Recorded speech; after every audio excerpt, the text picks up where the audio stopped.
I'm Tope, I'm from Luton, I'm 20 years old and I'm bisexual. So my experiences of coming out to friends was quite varied because actually I came out in two different ways.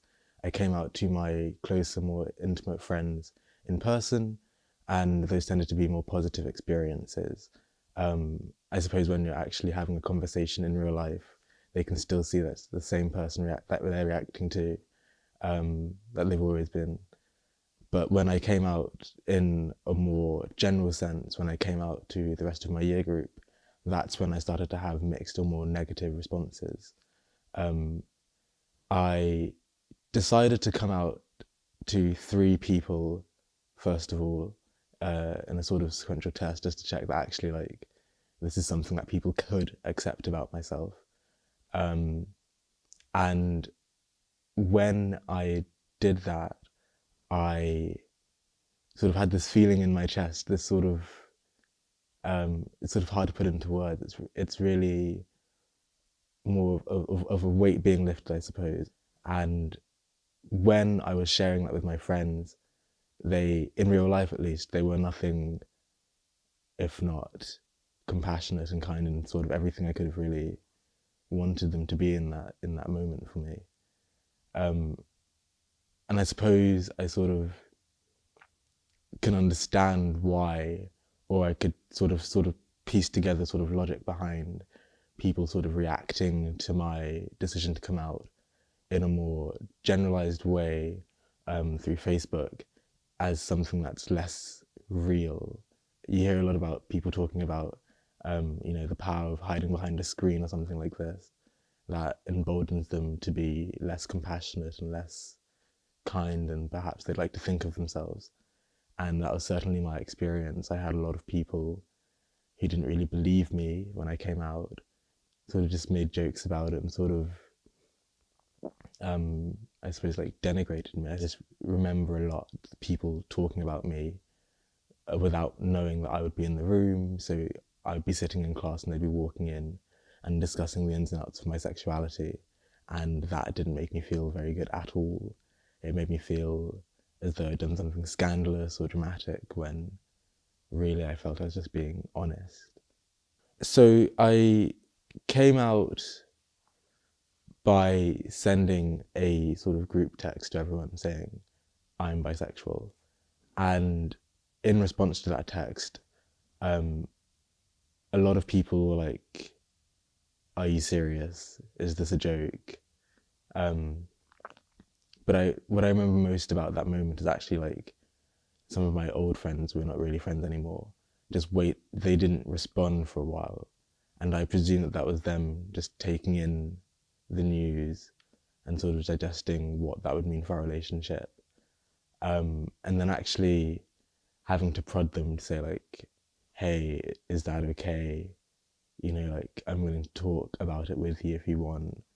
And sort of like, I don't know, like hold their hand through accepting who I was. I lost a lot of my male friends. I used to be in in an all male peer group, and whom I'd known for most of my time at school, and the vast majority of them refused to speak to me, refused to sort of hang out with me. I don't know, persona non grata. I wasn't someone they wanted to be around anymore. And I think part of that is to do with the fact that I was obviously different from all of them and wasn't really ashamed to sort of share that with them. And I guess another part of that could have been down to, actually, I don't know, why hadn't I taken it upon myself to confide in them in a more personal way? I guess I could have sort of given them more of an opportunity to take it in on their own terms. I would imagine that regardless of how I came out to those people, not very much would be different in my life today. It was good for me to understand like who actually cared about me, who was actually my real friend in that sort of way. It made me feel like I'd made a mistake. And that was sort of a thought that stuck with me for a long time afterwards. I did regret coming out in the short term, just because I hadn't really considered the such a drastic change featuring in my life at that moment. So this was when I was 15 years old, and it's that time when I'm thinking about going to uni or going to sixth form or doing all these different sorts of things and meeting new people, and sort of who would the person that I present to these new people be? And for a long time after that moment, I sort of decided that actually I wouldn't come out again unless it was strictly necessary. That would be one way to sort of ingratiate myself more with new people. That if I wasn't so different from them, that if I wasn't openly bisexual, then they would, I don't know, try and get to know me or be more likely to be my friend. So although I lost some old friends when I came out, I did actually also make some new friends. I gained a couple of closer friendships because of it, because I had to spend more time with people who I don't know, who I wouldn't necessarily hang out with otherwise. And I think that's actually a good thing, because actually, I guess it exposed some of my own, not prejudices, but my own sort of hesitancy or like reluctance about being seen to be like different and to deviate from what was expected of me.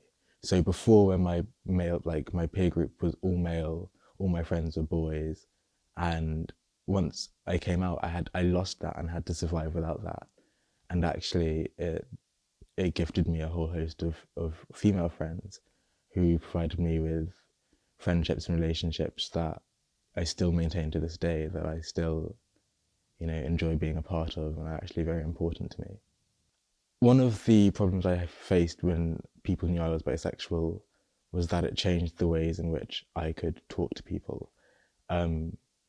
Whereas I used to like have jokes with people, and we'd all tease each other or rag on like some people just for fun or to entertain ourselves, I lost that ability, because actually what's key in those sorts of interactions of banter is that actually deep down everyone acknowledges everybody else there as an equal. What I discovered was actually I could never be seen to make fun of anybody else, because actually my sexuality was a mark against me, that far outweighed anything that I could ever say about anybody.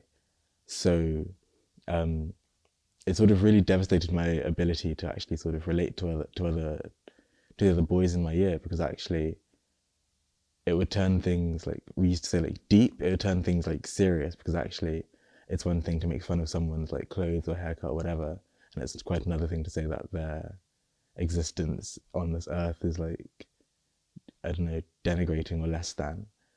And I guess the time when I experienced this most sharply was when my athletics team, we went on a track meet to Oxford, and we all got off the coach and we all went onto the toilet, because it had been a long coach journey, and of course there was no toilet on the coach, because there never is.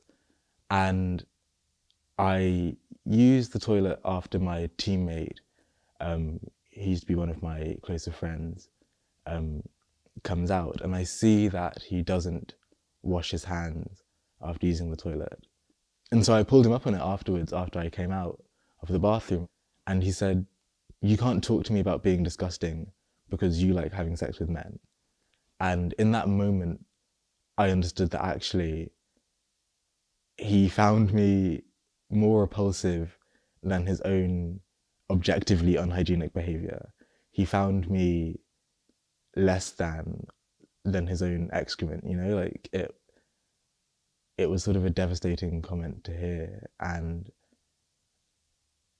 it just, I guess it dashed all hopes of there ever really of any friendly relationship existing between us, because actually there's no way to come back from that. You don't talk to that person anymore, like there's no point. So growing up, there wasn't that much LGBT representation that I had access to. I sort of had to seek it out for myself, and whenever I did, it would be sort of the same types of stories, like affluent white gay men living in the rural countryside, and they'd be in a bit of a dally because they would fall in love with someone who was straight, and it would either be a tragic ending, or someone would die, or it just wouldn't be resolved. And I couldn't really identify with any of those stories because I don't know, I didn't. They rely on sort of a context with which, if you're not familiar, then there's no sort of in. It's just not. It's not a situation I could ever find myself in. Another problem I had with the representation I saw growing up was that all of these characters were white and they were British, and I'm from Nigeria. Despite how I might sound or my accent, the culture I had in my house was very much Nigerian, and to not have access to that in wider films or TV was really difficult growing up, because actually I could guarantee how my parents would react if I came out to them. I wasn't even in a situation where I felt comfortable watching that content with them in the room or with them in the house. I think not being able to even enjoy that content with them, like in proximity, sort of fed into the spiral that, you know, my sexuality was something to be ashamed of, or it was something to be hidden, or it was something that I couldn't safely express or explore by myself. And that's why, you know, watching the sort of same story sort of over and over and over again, I found so frustrating, because it wasn't doing anything for me. It wasn't giving me the language or the tools to be able to broach those sort of conversations with my parents. And so in some senses, I didn't gain anything from it. And then I suppose we should talk about what I did see that I did find helpful, which was really music. I think a lot of artists, well, not a lot, I only know of two musical artists decided to be open with their sexuality while I was sort of growing up and exploring like my sort of musical taste. And they were Frank Ocean and they were Janelle Monáe, and they were both putting out work that I could listen to without anybody realizing what I was getting from the music.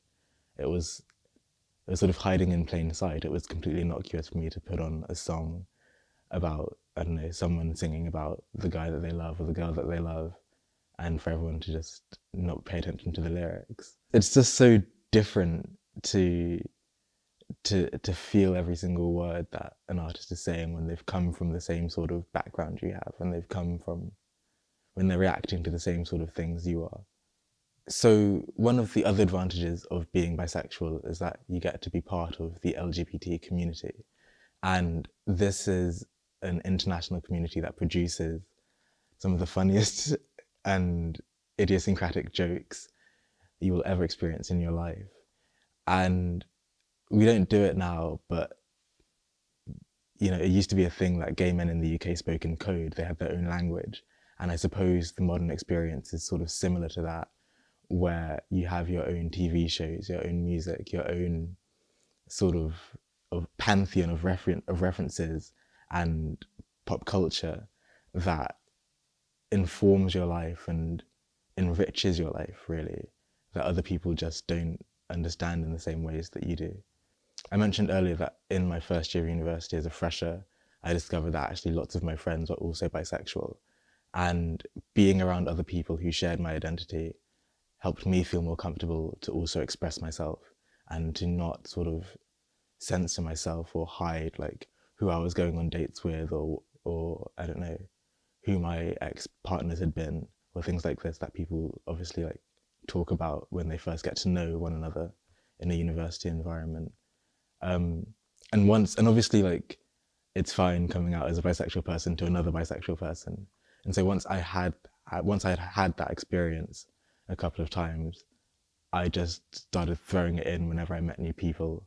It just became something that was normal for me to do. And actually, like, if this person has an issue with it, then first of all, I don't have to ever see them again. And second of all, it doesn't matter to me. I don't need this person to validate me in a way that I did when I was a teenager, you know? Like social media as well, is a remarkable resource for finding other people who are part of your community, whether they be in your local area or not. So one of the things I always get asked about being bisexual is, are you 50-50? Are you 60-40?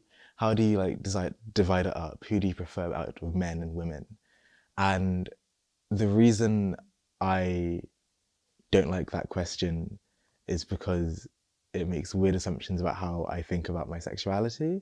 I don't know how to answer that question because I don't possess a sort of internal logbook between okay, so today I'm going to sleep with 2 men and 1 woman, but then just to even it out over the next 3 months, I'm going to sleep with 4 women and then 1 man. And I guess what frustrates me as well is once you have whatever answer you're looking for, what are you then going to do with that information? How does that deepen your understanding of who I am? Or is it you have a roster of all the bisexuals and you rank them in terms of preference? So actually, on the one hand, you have Tope, and he's 70-30 men, women. And on the other hand, you have Julia, and she's 40-60 women, men. This isn't information that you need to have, and it's not information that I can give you. That's why that question is so sort of bizarre to me, because it's ignorant, but it's also useless. I think I don't understand what they want with that information.